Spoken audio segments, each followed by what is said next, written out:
નમસ્કાર, આપ જોઈ રહ્યા છો પ્રથમ ન્યૂઝ ગુજરાતી અને હું છું જયંતિ મેતિયા. વાત કરીએ આજના દિવસભરના ટોપ ન્યૂઝની તો હવામાન વિભાગની આગાહી મુજબ લઘુત્તમ અને મહત્તમ તાપમાનમાં વધારો થયો છે, જેને કારણે ઠંડીનું પ્રમાણ ઘટ્યું છે. બીજી તરફ જાન્યુઆરી માસના બીજા પખવાડિયામાં જ્યાં શિયાળો પોતાનું અસલ રૂપ બતાવે છે, તેવા સમયે ગુજરાતવાસીઓને એસી અને પંખા ચાલુ કરવાની ફરજ પડી છે. વિવિધ કારણોસર તાપમાનમાં વધારો થતા ઠંડી એકાએક ગાયબ થઈ ગઈ છે. હજુ પણ 1 થી 2 દિવસ કેટલાક જિલ્લામાં સ્થિતિ યથાવત રહેવાની શક્યતાઓ છે. શિયાળાની ઋતુમાં તાપમાનમાં વધારો થવા માટે મુખ્ય પરિબળો પવનની દિશા અને વેસ્ટર્ન ડિસ્ટર્બન્સને જે અસરોને કારણે તાપમાન વધતા ઠંડીનું જોર ઘટે છે. આજે મહાકુંભનો 8મો દિવસ છે. સવારે 8 વાગ્યા સુધી 23 લાખથી વધુ શ્રદ્ધાળુઓએ સ્નાન કર્યું હતું. અત્યાર સુધીમાં કુલ 8.26 કરોડથી વધુ ભક્તોએ સ્નાન કર્યું છે. મહાકુંભ મેળા દરમિયાન રવિવારે બપોરે ભીષણ આગમાં ગીતા પ્રેસના 180 ટેન્ટ વળીને રાખ થઈ ગયા હતા.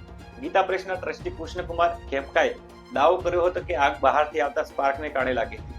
આગના કારણની મેજિસ્ટ્રેટ તપાસ પણ શરૂ કરવામાં આવી છે. કોલકાતા રેપ મર્ડર કેસમાં કોર્ટે સંજય રોયને આજીવન કેદની સજા ફટકારી છે. કોલકાતાની આર્ચીકર મેડિકલ કોલેજ હોસ્પિટલમાં ટ્રેની ડોક્ટર યુવતી પર રેપ અને હત્યાના કેસમાં સિયા લદફ કોર્ટે પોતાનો ચુકાદો સંભળાવ્યો છે. જોકે સીબીઆઈએ ફાંસીની સજાની માંગ કરી હતી. જજ અનિર્બાન દાસે આરોપી સંજય રોયને કહ્યું કે મેં તમને છેલ્લી સુનાવણીમાં જણાવ્યું કે તમારા પર કયા આરોપો લગાવવામાં આવ્યા છે અને તમારી સામે કયા આરોપો સાબિત થયા છે. કોર્ટે સંજયને સજા સંભળાવતા પહેલા બોલવાની પણ તક આપી હતી. દોષિત સંજયે કોર્ટમાં કહ્યું કે મેં કોઈ ગુનો કર્યો નથી, ન તો બળાત્કાર ન હત્યા. મને ખોટી રીતે ફસાવવામાં આવી રહ્યો છે. તમે બધું જોયું છે, હું નિર્દોષ છું. મેં તમને પહેલેથી જ કહ્યું હતું કે મને ત્રાસ આપવામાં આવ્યો હતો. તેઓ જે ઈચ્છતા હતા તેના પર મારી સહી કરાવી હતી. પ્રયાગરાજમાં ચાલી રહેલ મહાકુંભનો આજે 8મો દિવસ છે. મહાકુંભમાં પોતાની સુંદરતાને લીધે વાયરલ થયેલી ઇન્દોરની મોનાલિસા પોતાની સુંદરતાને લીધે જ પરેશાન થઈ ગઈ છે. આ યુવતી યુટ્યુબર્સ અને અન્ય લોકોથી એટલી પરેશાન થઈ ગઈ કે તેને બાબાની શિબિરમાં શરણ લેવી પડી હતી.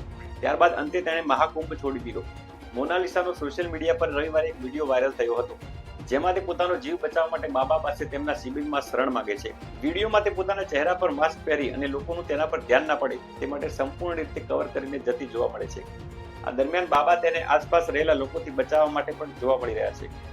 માળા વેચવાના ઉદ્દેશ્યથી મહાકુંભમાં પોતાના પરિવાર સાથે આવેલી મોનાલિસાની મુસીબતનો અંત આવી રહ્યો નથી. તેની આસપાસ દરેક સમયે યુટ્યુબર્સ અને લોકોની ભીડ હતી, તેના કારણે તે પોતાનું કામ પણ કરી શકતી ન હતી. તે માસ્ક અને ચશ્મા પહેરીને કામ માટે બહાર પણ જતી હતી, પરંતુ તેમ છતાં લોકો તેની સાથે ફોટોગ્રાફ લેવા અને વિડીયો બનાવવા વારંવાર ઉમટી પડતા હતા. ગુવાહાટીના પાનબજાર પોલીસ સ્ટેશનમાં કોંગ્રેસના સાંસદ અને લોકસભામાં વિરોધ પક્ષના નેતા રાહુલ ગાંધી વિરુદ્ધ એફઆઈઆર નોંધવામાં આવી છે. તેમની પર આરોપ લગાવવામાં આવ્યો છે કે રાહુલે એવા નિવેદનો આપ્યા હતા જેનાથી ભારતની સાર્વભૌમત્વ, એકતા અને અખંડિતતા જોખમમાં મુકાઈ ગઈ હતી. બીએનએસની કલમ 152 હેઠળ નોંધાયેલ એફઆઈઆર બિનજામીન પાત્ર છે. એટલે કે જો રાહુલની ધરપકડ થાય છે તો તેમણે જામીન માટે સીધા કોર્ટમાં જવું પડશે. આ એફઆઈઆર ગુવાહાટી હાઈકોર્ટના વકીલ દ્વારા દાખલ કરવામાં આવી હોવાનું હાલમાં સામે આવ્યું છે. એચએમપીવી વાયરસને લઈ અમદાવાદ માટે એક મહત્વના સમાચાર સામે આવ્યા છે. અગાઉ અમદાવાદમાં એચએમપીવી વાયરસના 5 કેસ નોંધાયા હતા, જે બાદમાં આરોગ્ય તંત્ર પણ સતર્ક બન્યું હતું અને સંક્રમણને રોકવા કવાયત શરૂ કરી હતી. આ બધાની વચ્ચે હવે અમદાવાદમાં એચએમપીવીનો એક પણ પોઝિટિવ એક્ટિવ કેસ નથી. એટલે સીધું કહીએ તો 5 એચએમપીવી કેસના દર્દીઓ સાજા થઈને ડિસ્ચાર્જ થયા છે. આ વાયરસ પહેલા ફેફસા અને વાયુમાર્ગને નિશાન બનાવે છે.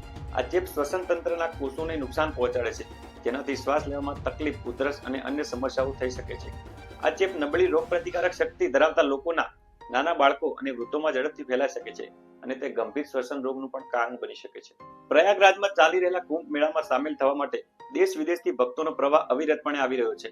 ગુજરાતીઓ પણ મોટી સંખ્યામાં કુંભ મેળામાં સ્નાન માટે પ્રયાગરાજ પહોંચી રહ્યા છે.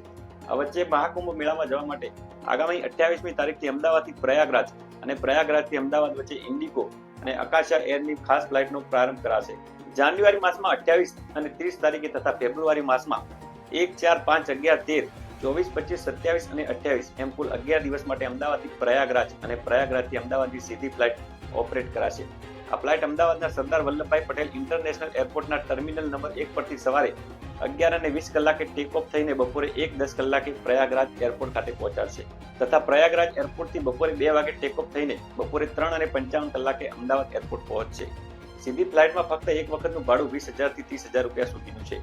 એટલે કે ઇન્ડિગો એરલાઇન્સની ફ્લાઇટ પસંદ કરો તો ખિસ્સા ઉપર 60,000 થી 70,000 સુધીનો ખર્ચ કરવો પડશે. સુરેન્દ્રનગરના ચોટીલામાં એક અનોખી જાન નીકળી હતી. વરરાજા 100 ઘોડેસવારો સાથે રજવાડી ઠાઠમાં પોતાના લગ્ન પ્રસંગે પહોંચ્યા હતા.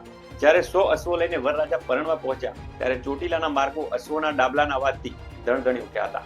રાજકોટ અમદાવાદ હાઈવે પર નીકળેલી આ જાનમાં જાનૈયાઓએ વરરાજા પર રૂપિયાનો વરસાદ કર્યો હતો. ચોટીલાના ખાચર દરબાર અને ખેરડી મંગળુભાઈ દાદભાઈના દીકરા મહાવીરભાઈના ખાચરના લગ્ન પીપળિયા ગાધલ ગામે નક્કી થતા જ તેમની જાન બધાથી જુદી જ રીતે જોડવાનો નિર્ણય કર્યો હતો અને રજવાડી ઠાઠ સાથે ઘોડા પર સવાર થઈને જાન જોડવાનું નક્કી થયું હતું. આજે એક સાથે 100 જેટલા ઘોડેસવારો સાથે આ જાન જોડવામાં આવી હતી. તો દર્શક મિત્રો, સમાચારોમાં અત્યારે બસ આટલું જ. ખબરો માત્ર સંજોગોની તસવીર નથી, તે સમયના સચ્ચાઈના અરીસાનો અહેસાસ છે. દુનિયા ત્યારે બદલશે જ્યારે સાચું જાણવા અને સમજવા આપણે તૈયાર થઈશું. આજના સમયના તુફાનમાં પણ જે સત્ય પર રહે તે જ સદીનો ઉત્કર્ષ બની શકે છે. ખબરો શબ્દોની રમત છે, તે સંજોગો પાછળની સત્યતાનો પડછાયો છે. જ્યાં પ્રશ્નો ઉઠે છે ત્યાં જ સાચા જવાબોની શરૂઆત થાય છે. નમસ્કાર.